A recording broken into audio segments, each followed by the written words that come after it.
Assalamu alaikum wa rahmatullahi wa barakatuhu. E bandiraɓe sehilaɓe janggiyankoɓe en garti kadi windande men hande koɗo gaccirno ɗon joni han kadi nde ɗo windande kayre en baylatande ko seeɗa wayloto e mayre mboɗen dani henne beela ko arra ko wawa hejje hen ayi ndeɗo tan jangguita ɗon ko ɓeydo hen on saaha jangde mon nde yaawa nde windande kam rabɓitat nde janggama kayi tan woni ko arra ko hen tan ɗakkoto tan jehon laabi moɗon ay ɗo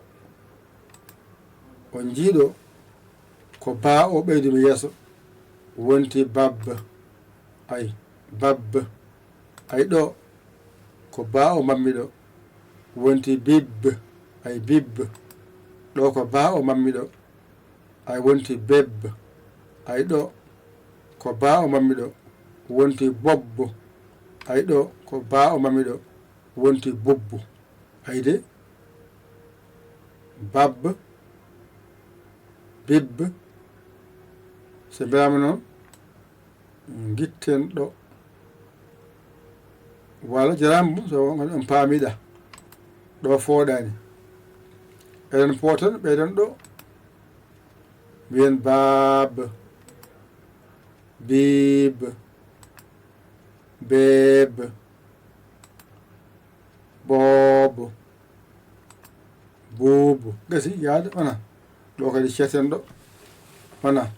ko ɗo hokkanma hakkude bab e ab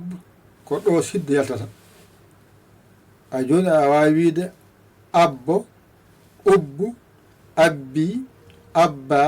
abbe abbo to wonno ko ab a ɓeydi yeeso ba keɓɗa babba ɗo keɓɗa ko babba ɗo ko baab to ɗo andi polle ona ɗo keɓɗa ko bib ɗo keɓɗa biib gasi ɗo keɓɗa ko beb ɗo keɓɗa beeb gasi ɗo ko bob ɗo ko boob gasi ɗo ko bub ɗo ko buub gasi hankadi mi wayno baa ko jangete hen ko en gayni ɗum hande so ɗiggi kala ko jangete e baa on certi hen ha laaɓi cer kadi daganen ɓa wona ñana wonde hande kay kaaren ɗo yo Allah hokku en nande e famde ƴette kuɗi mon e carnet mon mbañita ɗon jangon ɗum ɗigga hoto jawe hoto jowe on paamani ƴeewe bawɗo sara moɗon ɗakkoɗon sara makko omo holla on omo walla on ha jiiyan lawol an noon jiɗɗo jokkodirde e jangde yahore mbatta ko 00221 77 906 14 81 mbaɗa yaya mbaɗa linji yawa sabo gaddora temedema 4 CFA bindoɗa naata jangga ka lewru maydu temene mbatta hen balla bande en on wonɓe YouTube Facebook mbaɗa hen balle min jiiya nane haala jaaɓe haala nane haala jaaɓe haala mbaɗa hen balle min jiiya